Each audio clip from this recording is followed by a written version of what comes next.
Welcome back everybody to another episode on EI Entertainment Studios, back at it with another debate episode. Today's debate episode we're going to be talking about Godzilla 2019 versus legendary Gappa. Now, us old school Godzilla fans, if you've ever seen any other kaiju movie except for Godzilla, you might have seen the movie called Gappa. And this is a way back when I saw this movie. It was a very interesting movie. I really liked the story. And it's been a while since I have seen the movie at all. But I believe it took place on Easter Island. I think so. That's the only thing I remember from the movie. But I decided this time, what if Legendary was to pick up Gappa? How cool would that be? So I decided to create a legendary, or quote-unquote legendary, Gappa, and to see if it were to be a legendary monster in the Monsterverse, what could its backstory be and abilities be, and most importantly, could it stand against Godzilla? Possibly? Well, that's what we're here to find out. So what we're going to do is we're going to go over legendary Gappa's backstory, abilities. Pretty much we're going to go deep into the character, and then we're going to talk about Godzilla himself, Godzilla 2019, or you can call him legendary Godzilla. And we're going to, after that, we're going to put these two monsters up against each other to the death battle to see who could be the king of the monsters if they were to fight for dominance. So without further ado, let's begin with the backstory of legendary Gappa that I was able to come up with. Coming from an ancient planet from a far universe, the Gappa species, large bird-like creatures with massive beaks and wings that were created by fusing an iguana and an eagle in a paradox, mutated and were now able to travel to different universes. Due to their super quick space flying ability, their planet, Zyper, was lacking resources because their sun was dying, and they had no choice but to migrate to a near planet known as Earth. So all in all, what's really happening here is that these creatures were created in a paradox universe, much like the Cloverfield paradox, and their planet had the same creatures that our planet has, which were iguanas and eagles and other things as well. And what happened is the creators there were, we don't know who exactly did this right now, but we do know that these two creatures were fused together in a laboratory to create a nuclear monster that was half iguana, half eagle, and that is our legendary Gappa. So, what is the height? The height, legendary Gappa stands approximately 189 meters tall.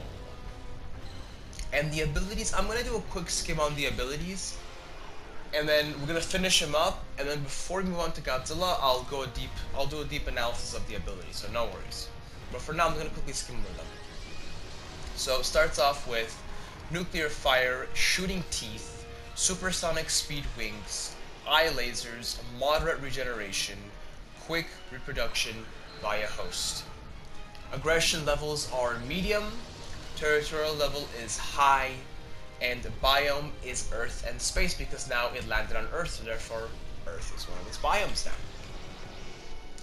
Okay, so let's go back to the abilities and let's do a deep analysis on what these things even mean. So, nuclear fire, this is something very interesting. It's not an atomic breath that Godzilla has, but having nuclear origins or radiation origins that legendary Gappa has now, he can actually shoot fire that's actually the green color from his mouth, and it's full of radiation. And yes, it's meant to attack other monsters that have radiation, and it will, right? It's not going to kill Godzilla, but it's obviously going to cause some damage, but it's going to kill civilizations who are humans. obviously. Next we have the shooting teeth. This is a very interesting and great ability, offensive standpoint for legendary Gappa. So legendary Gappa has many, multiple rows of teeth in his beaks, right? And what happens is he can actually open up his mouth, and his teeth are like boomerangs. They can actually leave the gums and go straight into the opponent's flesh or wherever he desires to attack, and rip the opponent's flesh, rip the organs, and then shoot back out and go right into his beak. That's a very interesting set of teeth right there you have. So that's the shooting teeth, like a boomerang type teeth. It's very interesting. And next we have the supersonic speed wing. So the reason why I didn't call it flying ability or wing ability is because he uses the same thing for many things. So his wings can flap at supersonic speed, so that means he can fly at supersonic speeds, or he can create winds at supersonic speeds for his opponents to fall back or to attack his opponents. It could be both used an offensive or defensive ability, depending on the situation, and it's really good. He can throw around most of his opponents because of this. Next we have the eye lasers. He can shoot lasers from his eyes, and that's about it, and they are green color as well. He has moderate regeneration, meaning his body is able to fully regenerate or recover if he is attacked in a moderate level, or he's hurt in a moderate level. If he's hurt very badly, then that mechanism in his body will not work. So just a little bit to moderate levels of damage he can regenerate, which is quite good. So his opponents have to kill him if they want to defeat him. That's pretty much what that means. Quick reproduction via host, meaning this: if his saliva were to bind to another host that's not stronger than him or as big as him, for example, we could say a small bird or a small iguana or even a human, then his saliva will immediately take over and impregnate that host with his child. So we can potentially have a hybrid human Gappa in the future. Hint, that might be a next or possible video. Anyways, with that going on, that sums up all of the abilities that I came up with and the backstory and everything for possibly being a legendary Gappa if this were to be in the legendary monsterverse. But so this pretty much sums up legendary Gappa. Let's go ahead and talk about Gojira. So Godzilla, this is a very interesting Godzilla. I like Legendary's Godzilla because it sets him apart from other Godzillas. I want to say a good portion of Toho's Godzillas are said to be abominations, right? Best examples we have is, especially the best examples we do have, is Shin Godzilla and even the original 1954 Gojira. Most of the Godzilla's true Godzilla backstories, yes, he is an abomination, he is a mistake from nuclear bombing incident of 1954, or we can call Shin Godzilla a opponent, not an opponent, but a product. There we go. That's what I'm looking for. A product of nuclear waste, where he was the victim. He was the victim, and you could call him either a snail or a small eel-like creature that got exposed to nuclear waste and got deformed into Shin Godzilla, or any other Godzilla, which are abominations. This Godzilla, Legendary's Monsterverse, is actually a good thing for the first time. He is a Godzilla that is natural, he's a natural phenomenon, and he is made to be here. He is here to protect Earth, and he brings balance to the nature of Earth. So that's last time I checked, that's what abomination means, and that's really interesting how Legendary did that. However, though, with that comes a price. When having a monster that was made from nuclear radiation and nuclear waste, deformed abilities cause him to have very, very interesting and crazy abilities, just like Shin Godzilla had, right? And with that being said, Godzilla of the legendary sort will lack that because he is not an abomination. So he doesn't have like weird lasers or super evolution abilities and all that crazy stuff. Um, what he does have is that he does have the atomic breath, which is a quite strong one. It is blue colored. He can kick, he can punch, he can tail whip. He pretty much has all physical abilities. Also, he has one very, very, very, very special ability that needs two catalysts, cannot be performed by himself, and that is that he needs excessive radiation, meaning more radiation than his body already has, and the full energy of Mothra, meaning she has to die and give all of her energy to him. After those two catalysts are completely filled, he then can do the Burning Godzilla ability. And that's what it is. That's interesting. Ghidorah against Ghidorah, eh? So, those are pretty much all of his abilities. He stands around 119 meters tall, give or take. Pretty tall. His biome is Earth. Anywhere on Earth, pretty much. And he is the only Godzilla that I know that has survived a blast from the Oxygen Destroyer, making him one of the strongest Godzillas to date. And that well, we can also go with the aggression too. Don't forget about that. Aggression level is, I want to say moderate unless aggravated, and territorial level is maximum.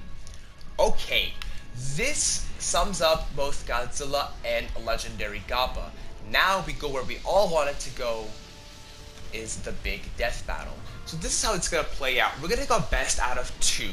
We're gonna go a battle from close range and a battle from far range. And obviously, far range being less practical, it's meant to see the opponent's abilities to attack, having some abilities cut off from them. It's a good testing ability, but obviously close range is the more practical, so we're gonna save best for last.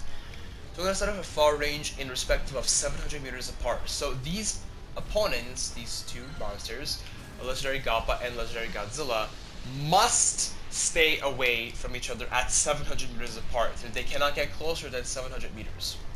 And we're going to see what abilities they can and cannot use when it comes to this. So let's look at legendary Gappa. Nuclear fire. Meant to go far distances. Yes, you can use that. Shooting teeth. Yes, you can use that. Supersonic speed wings. Sure. Eye lasers. Yes. Moderate regeneration, yeah, it's defensive. This doesn't mean how far you are from your opponent. Quick reproduction via host. He couldn't use it on Godzilla anyways, so we're gonna say no. Okay. With Godzilla, the only thing he can use is the atomic breath and burning ability, assuming that he has the abilities done in. Okay. So I believe, obviously, Godzilla 2019 is a very defensive opponent, and he's going to be living in Earth. So legendary Gappa is definitely going to be an intruder, which is going to cause a lot of problems. So legendary Gappa is going to be the one to initiate, well, yeah, he's going to start the battle, but Godzilla will be the first one to respond to it because he is a defender of Earth. And this is how I see it playing out. I definitely see it playing out like this. Most of the abilities that Gappa has, he can use. And Godzilla can use most of the abilities, but he has his two strongest abilities, doesn't matter. And I see Godzilla using his atomic breath on legendary Gappa, which will do not, like the first time, it's not going to cause too much, distress on Gappa, but it's definitely going to stress him out without, with no problem whatsoever, right? It's definitely going to stress him out. And I see this being a very interesting one because Godzilla is going to use the atomic breath a lot more than the burning ability because burning ability uses a lot more energy. And Legendary Gappa getting hit by this, I think he will use the shooting teeth, which will go and rip a lot. Imagine, think of it like this: 5 or 6,000, maybe 7,000 rows of teeth just launching at you, obviously being humongous, launching at you and ripping deep into your flesh. That's exactly what's happening right now. And that is gonna cause a lot of damage to Legendary Godzilla. And with being a combo to that, he can use his super speed wings to make sure he's down, and then use the eye lasers. Just quite interesting. But from a far distance range, I believe if Godzilla does use the burning ability, he will still make Legendary Gappa disintegrate. That's how I see it folding out, giving it 1-0 to Godzilla. Now, going into close distance where there are no rules like this, Legendary Gappa will have just a bit of a standpoint because he is actually a bit taller than Godzilla, standing at approximately 189 meters tall. Godzilla 119 meters tall, so a bit difference. And I see them rolling it out. Legendary Gappa is gonna have a bigger, but that doesn't matter because we watched Godzilla King of the Monsters, and Legendary Ghidorah was much bigger, and he got his ass kicked by Godzilla. Now, with everything going on with Legendary Gappa, a lot of his abilities are going to be really good against Godzilla, especially the supersonic wings and the shooting teeth are going to cause a lot of damage. But again, it's to a point where I see the burning ability taking him over again and causing Godzilla to win 2-0. That's just how I see it playing out. So this is just my opinion, but I think Godzilla will win 2-0. You can obviously debate me in the debate section of the comment section, or whatever you want to call it. I will have Legendary Gappa's abilities that I created in the description below, so you can use that as a reference if you want to debate me in the comment section below. I'll be more than happy to. Thank you so much for watching. Any requests are open. Thank you so much for watching, and as always, have a wonderful day.